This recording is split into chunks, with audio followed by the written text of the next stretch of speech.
Om Shri Gurubhyo Namaha. Om Namo Narayana. Namaste. I am Satish Kaluri. It is my privilege and pleasure on behalf of Sri Balaji Great Lakes Temple to welcome you all to this beautiful lecture by Sri Ashok Ji regarding the Bhagavad Gita, the right action. We hope you utilize this lecture in your day-to-day life. We look forward to spending the next hour with you. If this is your first time, you might not be aware of this temple. Sri Balaji Temple of Great Lakes is located on Middle Belt in West Bloomfield in Michigan. I know there are a lot of participants in India from which we welcome as well. And for those folks who are in Michigan, welcome to this beautiful lecture. Just a quick background about the temple, and then I'll talk about Sri Ashok Ji's background as well, and then turn it over to him. Balaji Great Lakes Temple is a authentic traditional temple with separate sanctum sanctoria for the major deities of the Hindu pantheon. The temple was incorporated in 2004 as a nonprofit in the state of Michigan. The temple has been part of the community for over 15 years, and it's primarily used for the religious purposes. Our temple is supported by public contribution, and it has about 300 members. A little bit background of around Sri Ashok Ji. It is a great pleasure to invite him to be part of this great series that runs through for about 6 weeks. I'm sure that everyone is aware of Sri Ashok Ji about as a Vedanta teacher. Sri Ashok Grandhee has been a sevak with Chinmaya Mission, Ann Arbor, for over 29 years under the able guidance of Srimati Sharada Kumar. As a Vedanta teacher, he takes Vedanta classes, study groups, and teaches Balavihar. He took an early retirement from Robert Bosch and serves as a full-time to spread the knowledge of Vedanta. He successfully completed the 2-year residential Vedanta course from 2017 to 2019 at Sandeepani Sadhanalaya in Mumbai under tutelage of Swami Swarupananda Ji and Acharya Swami Bodhatmananda Ji. He went through a rigorous structured approach in learning scriptures, including Brahma Sutras, Upanishads, Bhagavad Gita, Bhagavatam, and Ramayana. And now for the much awaited moment, and I turn it over to Sri Ashok Ji. Radhe Radhe. Ashok Ji, it's all yours.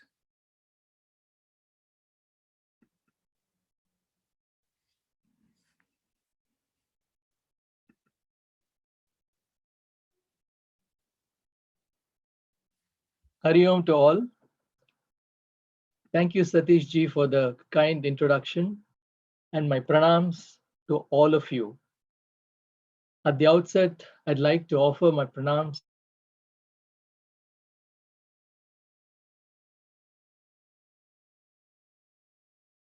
to Pujya Swamiji, Swami Swarupananda Ji, who is currently the global head of Chinmaya Mission,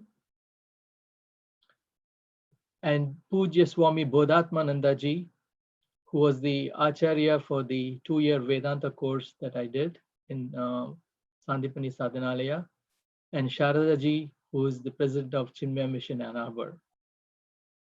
I very much thank the management of Sri Balaji Temple for this wonderful opportunity, especially Sri Venkatachari Ji for initiating these talks, and Satish Kalluri Ji for hosting the Zoom sessions. It is with the blessings of the Guru Parampara that we are all able to get together as a group and have these talks.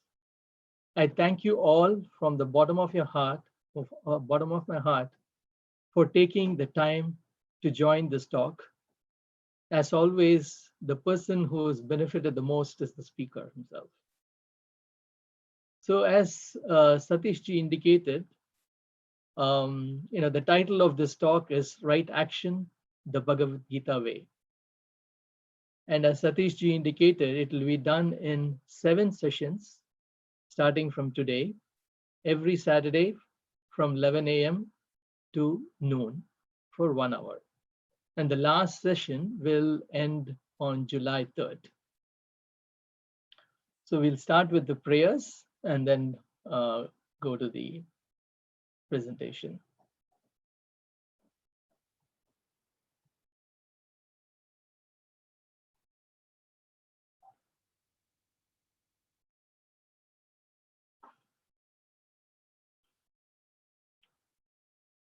Om.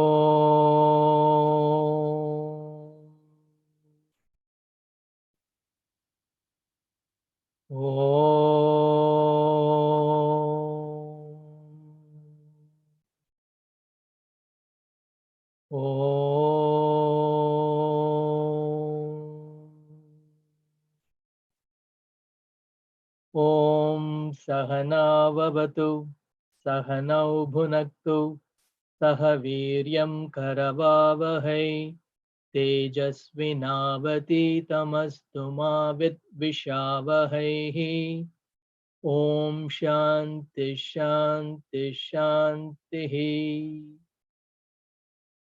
Vakratunda Mahakaya Suryakoti Samaprabha Nirvignam Kuru Me Deva Sarvakaryeshu Sarvada.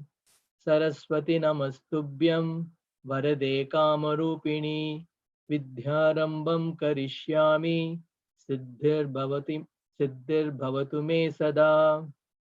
Samasta Jana Kalyane Niratam Karunamayam Namami Chinmayam Devam Sadgurum Brahma Vidwaram.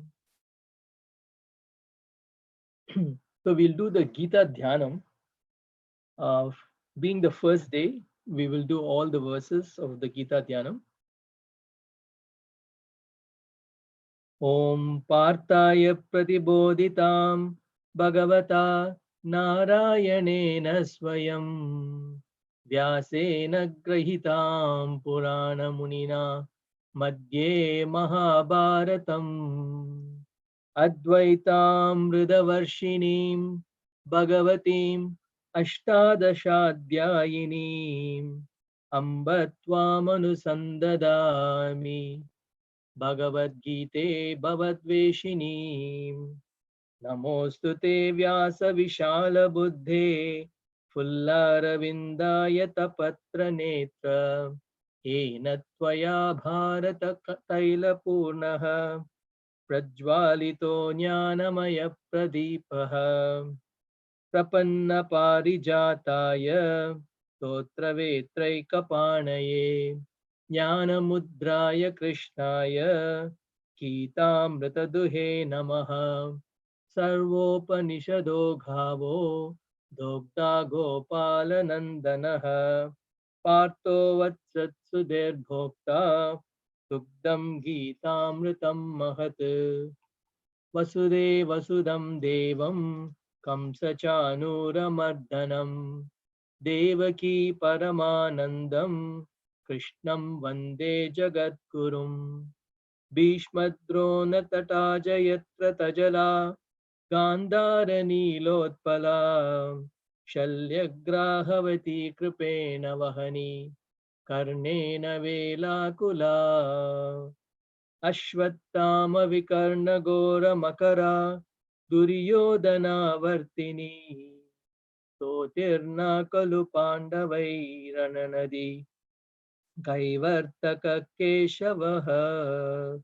Parasharyavachas Sarojam Amalam Gitartha Gandotkatam Nanakyanaka Kesaram Harikata Sambodhana Bodhitam Loke Sajjana Shatpadaira Haraha Pepiyamanam Muda Bhuyat Bharata Pankajam Kalimala Pradvamshina Shreyase Mukam Karoti Vachalam Pangum Langayate Girim Yat Kripa Tamaham Vande Paramananda Madhavam Yam Brahma Varunendra Rudra Marutaha Stunvanti Divyaistavaihi Vedai Sangapadakramo Upanishadaihi Gayanti Yam Samagaha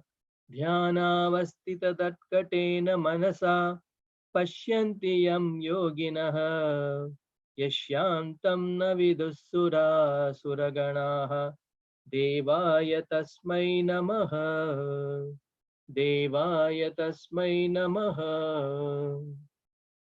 सर्वधर्मान् परित्यज्य मामेकं शरणं व्रज अहं त्वा सर्वपापेभ्यः मोक्षयिष्यामि मा शुचः.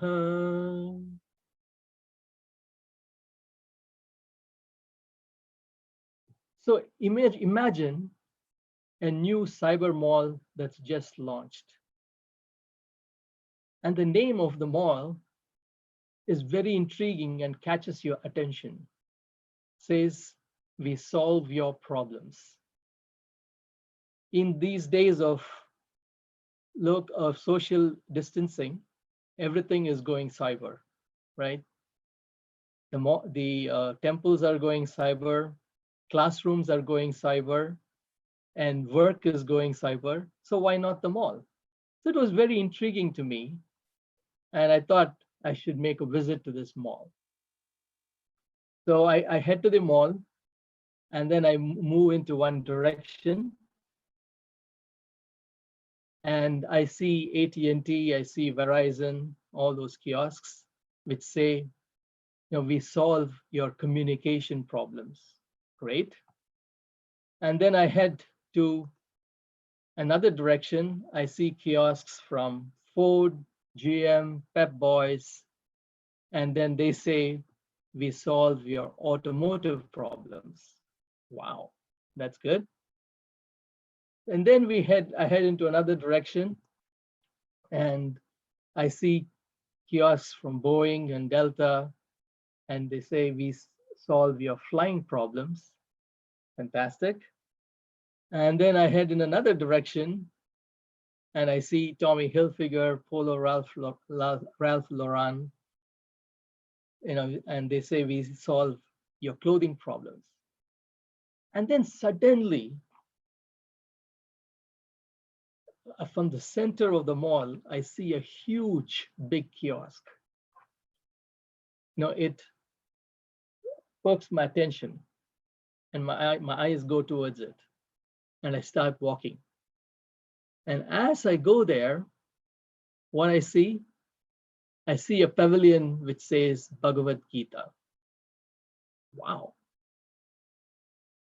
And outside, it says, we solve all your problems. Whoa, that's even greater.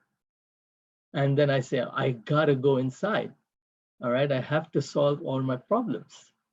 Then I go inside, and inside the pavilion, the Bhagavad Gita pavilion, it says, you have no problems. Whoa, I don't have any problems. I have so many problems. So I approached the Swamiji there who is manning the booth and asked him, what is it why are you saying you have no problems? The Swamiji says, Beta, you are that Brahman, okay? And Tattvamasi, that thou art. So you don't have any problems. Wow, that's a tall order. So how do I get there, Swamiji? From where I am today to the bhava of Tattvamasi? Swamiji says, right action, the Bhagavad Gita way. So what is right action, the Bhagavad Gita way? So every action should be dharmic, meaning it should be done according to one's swadharma, according to my swadharma. It should be righteous on the path of Shreyas, and it should bring about integration in the society. And it is the attitude that counts and not the action itself. So actions which are done that brings about integration in the society is dharmic. So every action of ours should be dharmic. Second, every action of ours should be meaningful. It should take me in the path of evolution and not devolution. It should be meaningful to me, and it should be meaningful to others. And as I move in this path of evolution, hopefully someday I can get out of the samsara chakra. So we've seen two things. Every action has to be dharmic. Every action has to be meaningful. Third, every action has to be efficient. So what takes half an hour should not take me 3 hours. So what is this? All of us face this issue of efficiency, wherein our energy gets leaked out in the anxieties of an imagined future or regrets of the dead past or feverish excitements in the present. So all this energy which is being dissipated happens in the present, as a result of which I'm not able to give my 100% to the job at hand. Right? So we should be able to we should not dissipate our energies in such channels. So every action has to be efficient. And every action has to give me a sense of freedom.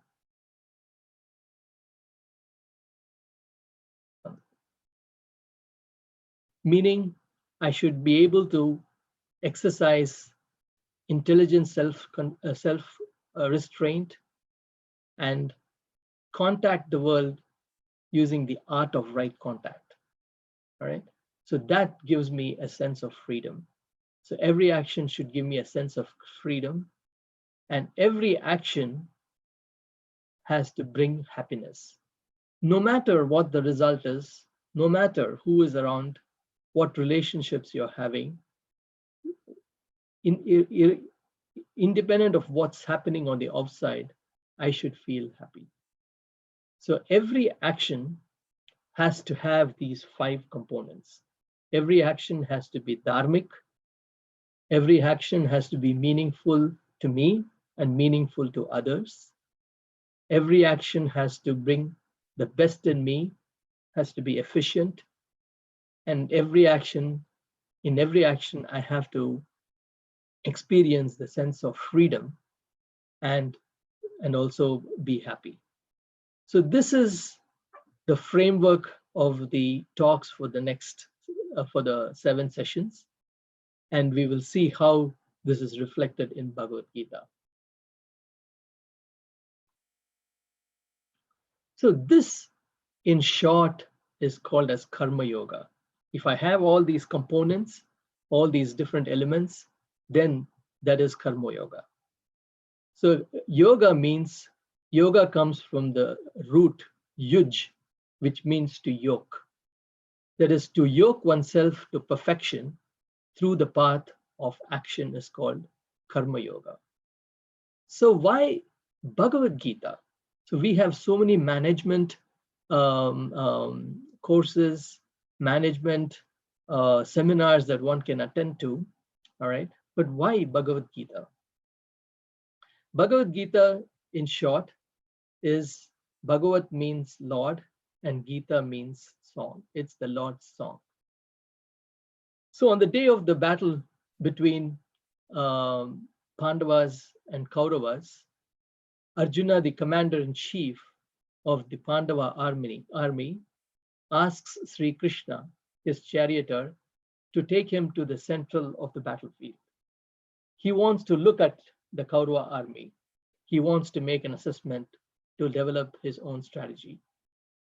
So Sri Krishna drives him to the middle of the battlefield, and then he sees, the first person he sees is Bhishma Pitamaha, the grandsire. And then he sees Dronacharya, the teacher who taught him archery. He sees his cousins, he sees his friends. So what he sees totally overwhelms him. And he's thinking in his mind, am I going to kill all these people? All right. Am I going to be sitting on the throne that's going to be bathed in the blood of all these people? So he gets very anxious and almost in the verge of a nervous breakdown. His hands start to tremble, his Gandhiva starts to tremble, and it falls down actually. Luckily for Arjuna, Sri Krishna was there. So Arjuna totally surrenders to Sri Krishna, and it is at that time Sri Krishna gives the Bhagavad Gita to Arjuna. And at the end of all, Arjuna is rejuvenated, he gets his strength back, inspired to fight, and he goes on to win the war. So this advice given by Sri Krishna to Arjuna is the Bhagavad Gita in the form of 700 shlokas twined into 18 chapters, which actually expounds the great Mahavakya Tattvamasi. And how does it do that? The first 6 chapters, it talks about Tvam, which is me. The second six chapters, it talks about Tat, the Lord. And the last 6 chapters talks about the Aikya between me and the Lord. How am I equal to thee? What is my relation? How am I equal to the Lord? So that is the structure. But the main emphasis of Bhagavad Gita is the art of right action. And it is all over the place in Bhagavad Gita. You can make a beautiful garland of the art of right action from the different verses. But it's concentrated in its concentrated form. It's available in the chapter 3 of Bhagavad Gita, which is termed as Karma Yoga, and also a few other shlokas. So the focus of our discussion or a focus of this lecture series would be primarily shlokas from chapter 3 of Bhagavad Gita and also from few other shlokas from other chapters. So that's going to be the overall layout. So if Arjuna, who faced with such a daunting situation, if he can be cured, if he can be inspired, right, then all of us, whatever situation we are, we should be able to apply the elements of Karma Yoga into our life and face situations confidently, bravely, and be happy all the time.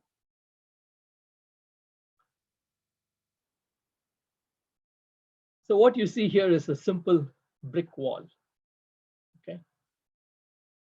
So the strength of this brick wall depends upon the strength of every brick. And in fact, the strength of this brick wall is determined by the weakest brick. You identify the weakest brick, and then you start to punch holes there. You will be able to break the wall at that point, and slowly the whole wall can be broken easily, no matter how strong the other bricks are. So similarly in life, every action counts. So every action has to have those 5 elements that we talked about. Every action should be dharmic, etc., what we talked about, so that our life itself would be very happy and fruitful. So we will start off with the first shloka here, which is not from chapter 3, but is actually from chapter 2 and the 48th shloka. This shloka has all the elements of Karma Yoga. It is actually a summary statement on Karma Yoga. In fact, it is a summary statement of the Bhagavad Gita itself. Yogastha kuru karmani sangam tyaktva dhananjaya siddhyas siddhyo samo bhutva samatvam yoga uchyate. Yogastha kuru karmani sangam tyaktva dhananjaya siddhyas siddhyo samo bhutva samatvam yoga uchyate. So yogastha, meaning being steadfast in yoga, kuru karmani, perform your actions. How? Sangam tyaktva, without attachment, O Dhananjaya. So Dhananjaya is another name for Arjuna. Siddha siddhyo, in success and failure, samah bhutva, be ever balanced. This evenness of the mind, this evenness of the mind is called as yoga. That is, in short, is the meaning of this stanza. So be steadfast in yoga by performing actions without attachments, and success or failure, be balanced. And this evenness of the mind, which is caused by being balanced, is called as yoga. So what is steadfast in yoga means? So yoga, again, like we said, is to yoke oneself. So where do you yoke yourself to? We have to yoke, in this case, we have to yoke our attention on the goal. We should never, ever lose sight of the goal. And the main reason why all of us lose sight of our goal is because of attachment. And hence, Sangam Tyaktva Dhananjaya. Without attachment, be steadfast in yoga, and do your work without attachment. Okay. So the most productive time, first of all, we have to learn to be productive. And in that productive time, let us say we are productive in the morning, all right? So that's the time you use to do the most important work. All your priority work should be done in the most productive time of the day for you. For some people, it could be morning. For some people, it could be evening. Some people, it could be night. Okay. So first of all, we should make the project that we are working on, or make the goal that we are working on, as the A priority.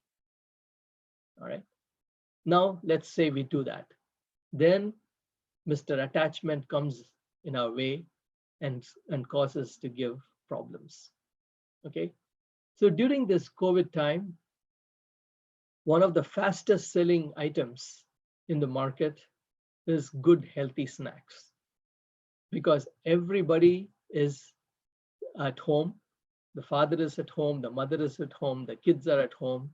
So the pantry is stacked with a lot of food. And I'm working at home and logging into work, and I'm working. And because of my attachment to food, I head to the pantry and then take some food and spend about 10 minutes and waste my time, and then come back to work. So this is what an attachment can do. It distracts you from what you have to do, right? So we will talk about a few scenarios. So let us say I'm planning a vacation for the family, all right? And I am attached to my family. Everybody is attached to the family. You want to make sure that the family gets the best vacation. So you go into TripAdvisor and find out the best hotels that you can stay in, find out the best restaurants that are nearby to the destination of your vacation. Okay, find out what you can do, and also find out what coupons are there for various events in that destination. And all of this takes a lot of time. Okay. But you are so, because of the attachment to your family, because of the attachment to the wallet, right? Because we want to do this in the most economical way, we somehow spend inordinate amount of time trying to plan this vacation. And when do we do it? Many people do it along with their work. You do some work, then you say, oh, I got to check the hotel price here. I have to check what restaurants are there. It's a very natural distraction because now you are attached to this goal. You're attached to this vacation, you're attached to your family, you're attached to your wallet, right? And you want to provide the best.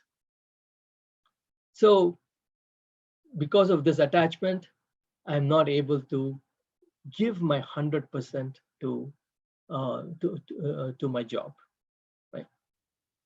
Another case, let's say a loved one is sick, maybe your wife, maybe your children.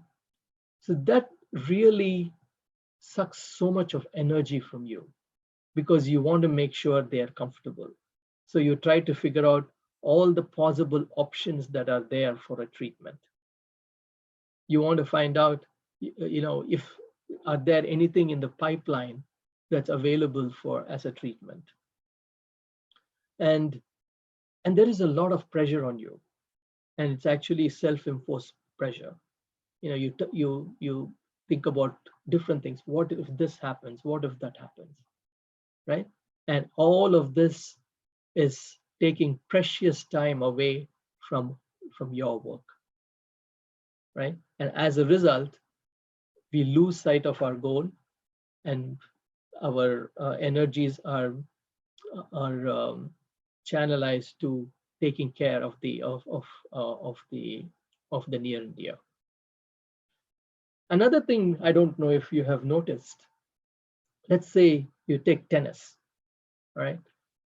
Usually the tennis finals, the Wimbledon finals, they are not as interesting or as exciting as the semifinals. You know why?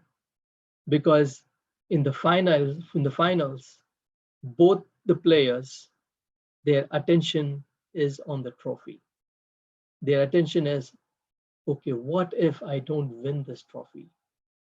All the effort that I have put the last 2 years, all the matches that I've worked so hard to win in the last 15 days, everything would come to of no use.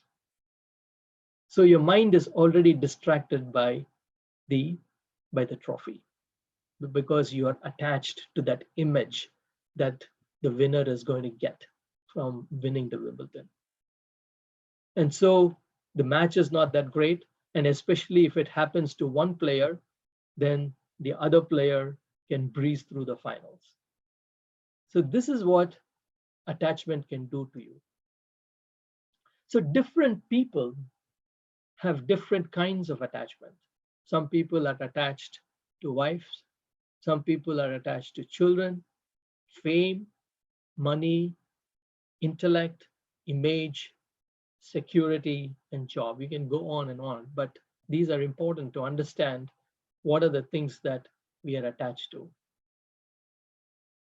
So a family, again, to give a nice, a much more soft, a much more a nice example to see the power of attachment.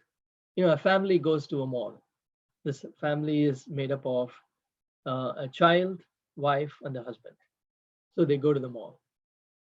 And the child is first, of course, you have the toy store, and the child pulls the entire family into the toy store. Okay. And now he's going here and there because he's so attached to all these toys. And then the father and mother have to pull the child out. And then the next store is what? A sari store. So you go there, and this time around, the father and the mother, and the father and the child is pulling the mother away. Okay, father is saying, how many saris do you need? We just bought so many new saris. Do you still need to buy saris now? Okay, so the mother also says, okay, no. And the next one they go to is a store, is the men's store. It's a Thai store actually. And then, of course, the man of the house, the husband, is attracted towards the Thai, and there is this big meeting coming up, and so he wants to look nice, and so he says, I want to get a Thai. Then this time around, it is the child and the mother that is pulling the father to come out of the store. And then the mother tells the father, you know what? I have one sari that's almost torn. Okay, I can make a very good tie out of that sari for you. And so saying, they leave the house. They leave that store too, right? So you see here, each person has different kinds of attachments that one has to deal with. Now let's relate it to Arjuna. What was his attachment to? So he was attached to Bhishma. He respected Bhishma because everybody looked up to Bhishma Pitamaha. Of course, you have respect to your own teacher, Dronacharya. He was attached to Dronacharya. And all his cousins, they used to play together. He was attached to them. So because of this attachment, he forgot what his duty was. And as a result, he was not able to function the way that he had planned that he would function during this wartime. So that is the power of attachment. Luckily, attachment is not physical. Okay. So imagine if the attachment it was physical, then if you're attached to your house, you're attached to the car, everything has to come with you wherever you go, right? So luckily for us, attachment is not physical.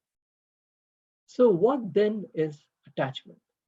Attachment is simply a silly notion in the mind. Okay. And what is this notion? I plus X, I'm happy. That X could be anything. We've talked about a lot of those things, wife, money, etc. I minus X, I'm sad, I'm depressed. This is all what attachment is. So if you can understand that this is just a mental thought in my mind that connects me to the object of attachment, and this connection is so strong, like this chain here. But at the same time, it can be as weak as you want it to be by just chopping that attachment, by yoking yourself to something higher. So we have to discover at the end of the day that happiness and security is not built with external objects, but it lies in my own completeness. Okay. So this actually now explains the first section of the shloka is be steadfast, always be focused on your goal and do it without attachment. Because if you're attached, then your focus on the goal will be defocused, actually, will go away. So the next thing is become balanced in success and failure. Siddha Siddhyo Samo Bhutva. Siddha Siddhyo is in success and failure. Okay, always be balanced. So let's take Mother Ganges. Okay, when it starts off from the Himalayas, it's flowing at the rate of millions of gallons per minute, and it has decided where it should go. The destination is the Bay of Bengal. But this whole route from the Himalayas to the Bay of Bengal is not exactly a red carpet road for Mother Ganges, nor is there any highway that Mother Ganges can take between these two destinations so that it can reach the destination safely. So first obstacle is a lot of small pebbles on the bed of the river. It glides smoothly over it, making a beautiful melody. And then the next type of hurdle is small rocks. It just jumps over it, plays with the rocks and jumps over it. And then when there is a bigger rock that comes where it cannot jump over it, Mother Ganga pulls up her sari and gently goes around it. And when there are bigger obstacles, like a huge mountain, it cannot go over it, it cannot go around it. So it rubs itself against the foot of the mountain and then goes on the side of the mountain. And once the mountain ends, it continues the direction in which it had initially set forth for itself to reach the Ganges. So higher the goal in our life, are bigger the obstacles. We have to meet them diligently. Thomas Alva Edison, the person who discovered electric bulb, said, success is 99% perspiration and 1% inspiration. It cannot happen by just sitting down, eating and sleeping alone, or waiting for all the stars to be aligned. We have to work for it. And how do we work for it is we have to work smart. Okay, we have to work smart by not being attached to things around us and being balanced in all situations. So a small joke here. How does a karma yogi send his emails?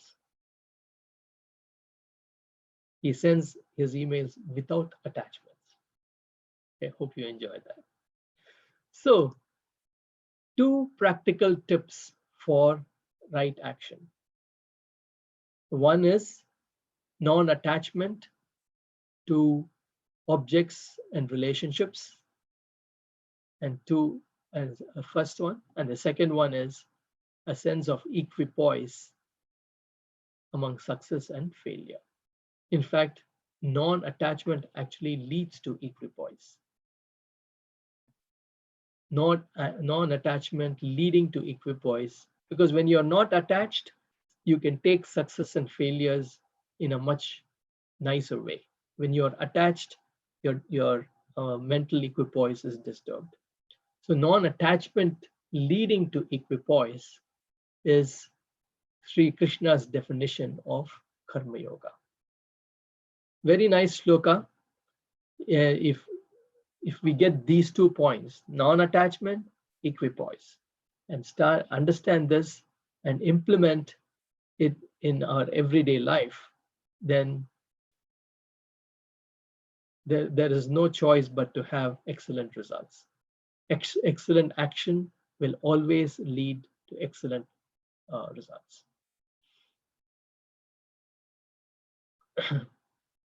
So here, what we are seeing is, we will see how this shloka actually maps to right action, the Bhagavad Gita way.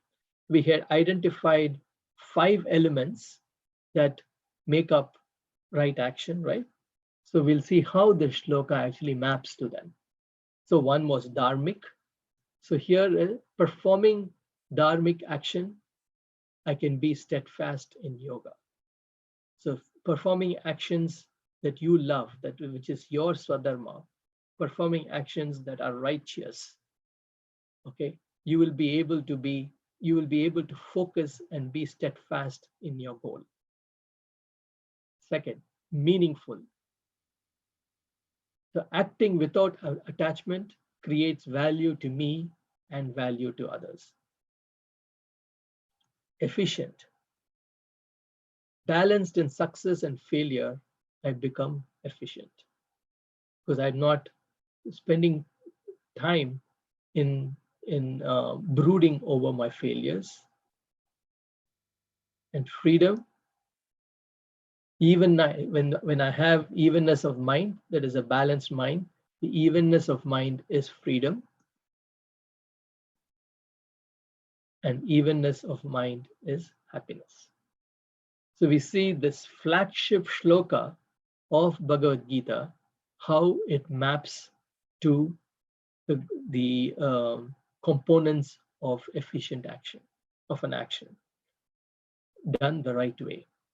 So what we will do is, this is the introduction to this, the whole lecture series.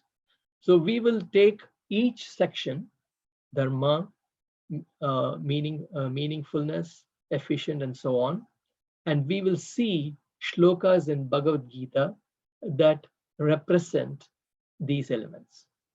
So the first one we are going to talk about right now is what is about dharma. So what is my dharma, right? So we said, if you have to define the dharma, is to perform my duty, swadharma, righteously, the right way, that brings about integration in the society. I just want to tell a small story here of a very, without using names, of a very successful investment banker. He was very successful, made a lot of money from a lot of people and for himself. So he decided to start his own investment company. And for some reason, something got into his head and he wanted to float a Ponzi scheme, right? So which means, because of his reputation, people started to invest money in the investment company, all right? And he actually invested this money in fictitious companies, showed fictitious balance sheets, and everybody was amazed with the way he was churning out profits for people. So money started pouring in. So what he would do is, he would use the new money that's coming in to pay off the dividends and capital gains to people who are already invested, right? So it's not coming from the companies where it's invested, but it's actually coming from new money flowing into the investment vehicle. So it's like the famous saying, you pay Peter by robbing Paul. That was what was happening. So you take money from one person and you take and give it to another person, and then you keep whatever is there that you can keep. So he was doing this, became very famous, lots of money pouring in. But then when the stock market took tanked down, people started to withdraw money. And when people start to withdraw money simultaneously and no new money coming in, the bluff was called. Okay, he was not able to pay people, and then investigations started, and he was actually sent to jail. In fact, the church which he went to, okay, had given the church money to him to invest, thinking that that he was a genuine person. So what did he do? Two things here. Did he act righteously? No. Did he bring about integration into society? No. Okay.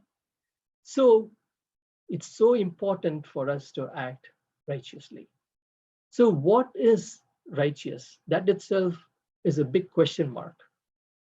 Righteousness for one person may not be righteousness for the other person. Okay. But our Shastras clearly indicate what righteousness is. So anything that's approved by the Shastras, that should be the first test. Is it approved? Okay, then is it approved by your country's rules and regulations? Yes. Then is it approved by your state's rules and regulation? Is it approved by the city that you live in? And finally, is it approved by your own family members? So if you pass these 5, then you can be sure that it's whatever you're doing is righteous. Another way to look at it is the great Lord sits in your own heart as Tad Antaryami Rupena, meaning as the inner conscience. And anything that you try to do which is off track, your inner consciousness will actually speak to you. Okay? And it speaks to the intellect. So the intellect has to be strong enough to say, hey, mind, you're going in the wrong path. Let's not do it. Okay? So now you have the second tool, that is the Lord himself talking to you as the inner conscience. And then the third is Papa and Punya. When you do something that is not right, you actually feel bad after doing it. Everybody, whether you're a very honest person like Gandhi, or you could be like this investment banker who was totally crooked. He knew what he was doing was wrong, but then he could just not help it because of the love for money and power. Okay, so any action that creates that you feel good after performing the action is punya, and any action that creates a turmoil in your mind, that's papa. So at least at that point in time, you should catch it. You should know. You have to be sensitive to what's going on in the mind. And even though you have started the process, you can put a stop to it and say, I'm not going this route. Okay. So we have so many things about the 3 ways that we can actually find out what is righteous. Okay.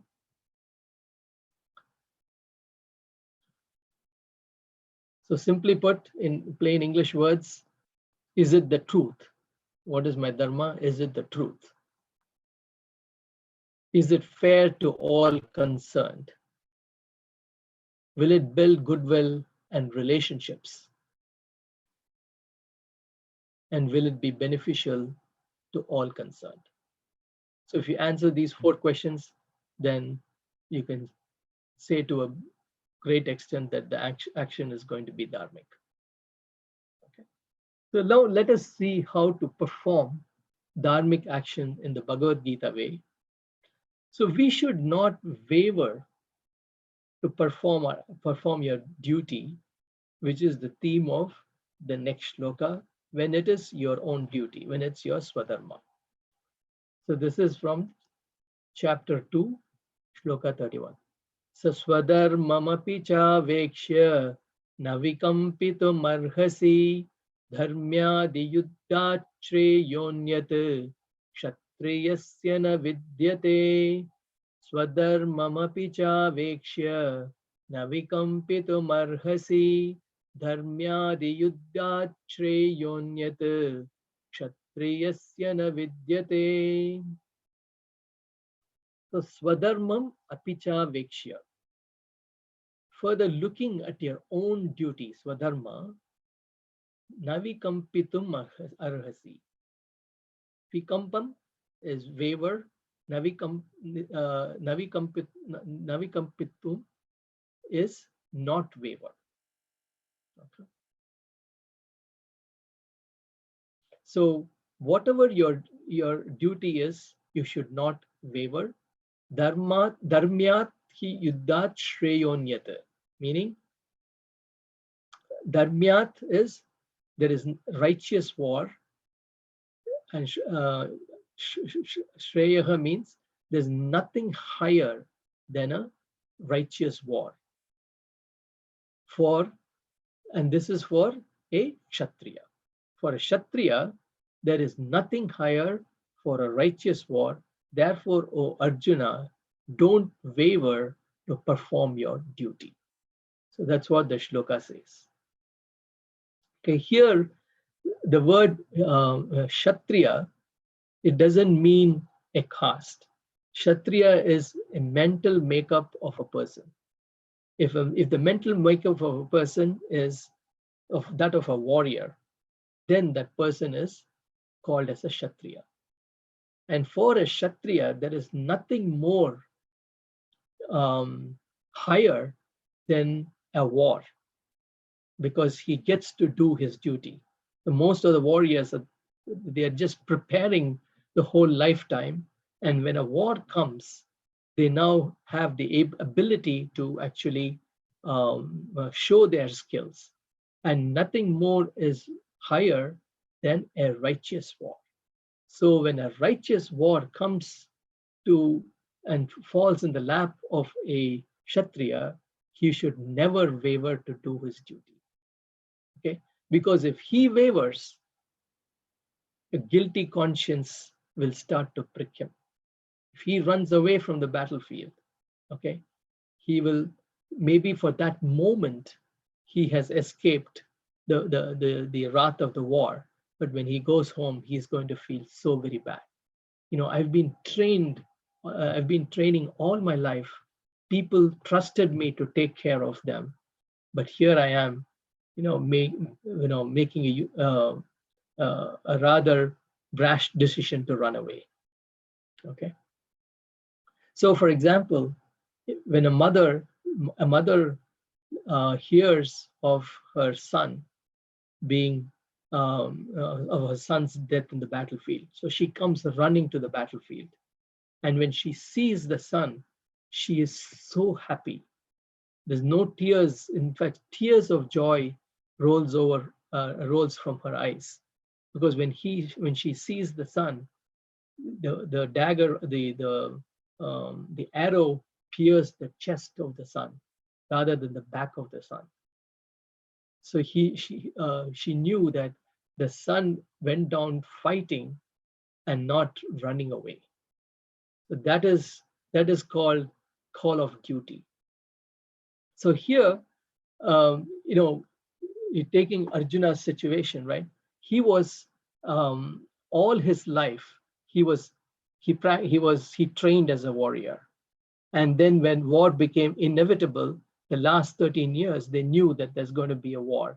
All the Pandavas prepared very vigorously for the war, and Arjuna was the shining star, the commander-in-chief of the Pandava army, right? And then when they come back from the forest after 13 years, the Pandavas go to Duryodhana along with Krishna, and they ask, we are back, we need our fair share. But Duryodhana doesn't budge.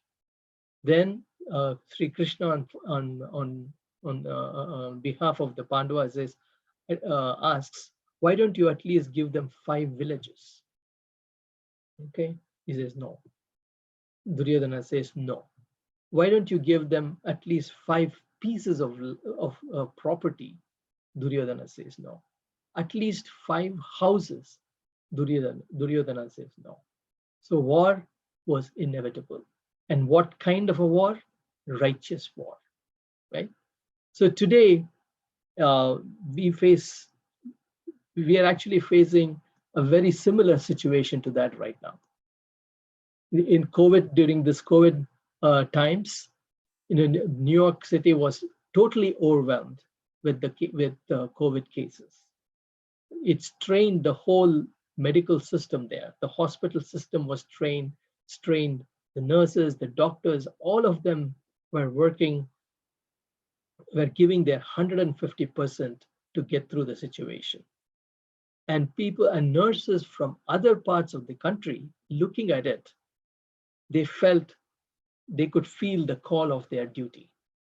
Okay, so in fact, some of them had to even leave their hospital jobs in their local towns because the hospital in that town would not allow them to go. So they actually resigned, and then they came to New York City to be part of this frontline workers. So everyone has to do their duty. A politician, a doctor, an engineer, a construction worker, doesn't matter. You have to do a duty. And if you don't do your duty, there will be chaos. And the same thing happens even in a family. For example, the son has to take care of the wife, the children, the father. The wife has to take care of the family. The children, the child, especially when the child grows up, he has a certain duty. So if everybody does this duty properly, then the whole unit or the whole family can function properly. So a plumber, once